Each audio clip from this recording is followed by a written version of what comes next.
journée. Après le passage de François Legault à Louisville hier, c'est au tour aujourd'hui du ministre François-Philippe Champagne de se rendre dans la municipalité très touchée par le passage de la tempête Débby. Il souhaite constater les dégâts et devrait aller à la rencontre des sinistrés. Un contact direct avec les citoyens affectés que le premier ministre Legault n'a pas eu. Le premier ministre a plutôt rencontré les maires de Louisville, Yamachiche et Sainte-Ursule. François Legault a rejeté la possibilité de demander à l'armée de prêter main forte, mais il envisage d'élargir le programme d'aide aux sinistrés. Et à l'approche de la rentrée scolaire, une vingtaine de bénévoles ont mis la main à la pâte hier pour garnir près de 1000 sacs d'école. Un projet de 2 entrepreneurs de la région à qui se sont greffés de nombreux autres donateurs. Pour la deuxième année, le nombre de sacs à dos qui seront remis à des jeunes de la région a doublé. 8h32, si vous venez tout juste de nous joindre à nous, ce qu'on voit là, c'est une fuite d'eau à Montréal au pied du pont Jacques-Cartier. Et ça c'est là et ça jaillit depuis 6 heures ce matin, Philippe Vincent. Oui, exact. Ça continue de couler comme ça. La ville de Montréal nous disait tantôt qu'on ne peut pas fermer l'eau d'un coup, cette grosse valve-là, parce que ça va amener beaucoup trop de pression sur le reste du réseau. Mais vous le voyez, là, quand on vous parle de congestion dans le secteur, c'est énorme parce que plusieurs rues sont fermées. Et vu le débit important du bris d'aqueduc, ben, ça fait du courant un peu partout. Annick était sur le terrain tantôt, elle est allée à la rencontre des citoyens qui disent avoir eu plusieurs pieds d'eau dans leur sous-sol en quelques heures à peine. C'est juste pour la petite histoire, là, nous, il y a une panne de courant ici et il y a une coupure d'eau aussi, donc on est en train de travailler là-dessus. Donc des images de ce matin assez déplorables. Donc encore une fois, des citoyens qui se retrouvent les 2 pieds dans l'eau, cette fois-ci à cause d'un bris d'aqueduc. Ça fait quand même un petit moment qu'on parle du réseau d'aqueduc qui est vieillissant. Malheureusement, ce genre d'accident ou d'incident devait se produire. Ça s'est produit ce matin. Regarde ça, le chantier là, qui est en train d'être inondé à l'heure où on se parle avec un débit hyper. C'est pas une chute naturelle qu'on voit là, c'est vraiment le chantier qui déverse. Exact. Donc, point de presse, 9h15 tantôt de la ville de Montréal. On va aller écouter ça, bien sûr. On vous tient au courant.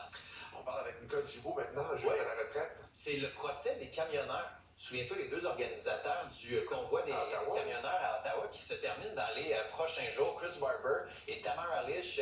Salut, Nicole. Bonjour, Philippe Vincent. J'avais hâte de t'entendre sur ce procès-là. On en a peu parlé ici, mais en même temps, c'est gros. C'est des accusations assez particulières. Donc, ça se termine bientôt.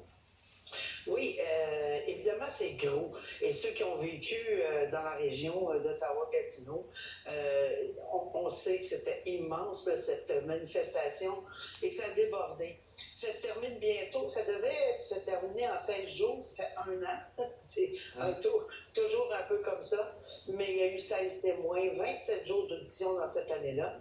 Et les formules, les deux parties, évidemment, sont diamétralement opposées sur la formulation de leurs arguments. Et la défense prétend, parce que là, ils ont ajouté des éléments, que, en fait, ils étaient même en relation avec la police d'Ottawa, texto, etc., pour dire, bon, ça va bien se passer, on va faire ci, on va faire ça.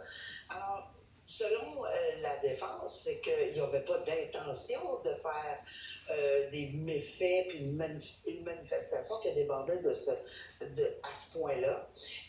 Plutôt, ils voulaient le faire dans l'égalité de leur droit de manifester contre les mesures sanitaires, mais ça a dégénéré. Alors, on l'a vu, la couronne dit non. Là, c'est pas ça du tout. On a aussi des textos, on a aussi des conversations entre Leach et Barber, Mme Leach et M. Barber, pour encourager les gens, alors, à continuer la manifestation, à klaxonner contre l'ordonnance du tribunal. Évidemment, il y a une ordonnance d'injonction pour arrêter de klaxonner, de briser cette ordonnance, de tenir la ligne, la fameuse phrase « hold the line ». Ouais. Alors, tenir la ligne. Sauf qu'on a mis en défense des propos de plusieurs personnes, dont la police qui dit « hold the line ». Évidemment, là, on comprend que « hold the line » pour la police, c'était pas du tout dans le même contexte, mais on a sorti des chansons où on a dit « hold the line ».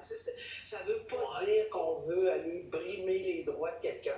Alors, mais Nicole, il y a beaucoup de choses qui sont en jeu, là. Il y a beaucoup de choses qui sont en jeu là-dedans. C'est l'organisation des manifestations, le droit de manifester. Donc, ce procès-là, il va être important pour la suite.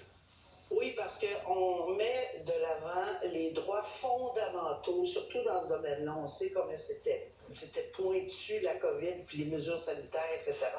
Et on veut démontrer qu'on avait le droit de se rendre au Parlement du Canada. On avait le droit de faire une manifestation. C'est un droit prévu, encadré dans la Charte canadienne. Alors, c'est ce qu'on veut mettre, mais surtout aussi, alors sur deux volets, que c'était pas l'intention des dirigeants là, de Mme Lee Shea Barber de faire que ça tourne peut-être exagéré comme ça, parce qu'on a vu des quantités énormes de bidons d'essence. Les klaxons qui ont dérangé épouvantables. Il y a des gens qui sont encore presque traumatisés en entendant des klaxons à Ottawa. Là. Alors, ça a vraiment dégénéré, épouvantable, mais que la police d'Ottawa était au courant. C'est ce qu'on prétend, la police d'Ottawa était au courant qu'il y avait quand même des camions qui s'en venaient. Et on n'aurait peut-être pas pris les mesures nécessaires à ce moment-là. Alors, oui, c'est important comme dossier pour voir si on va mettre de l'avant les droits fondamentaux des citoyens. Est-ce que c'est une manifestation légale ou ça a débordé? Et que c'était exagéré. Et là, ça verse, en versant dans l'exagération, à ce moment-là, ça devient, évidemment, il peut causer des méfaits, bloquer des routes. Et en amont du Parlement, les gens ne pouvaient pas circuler.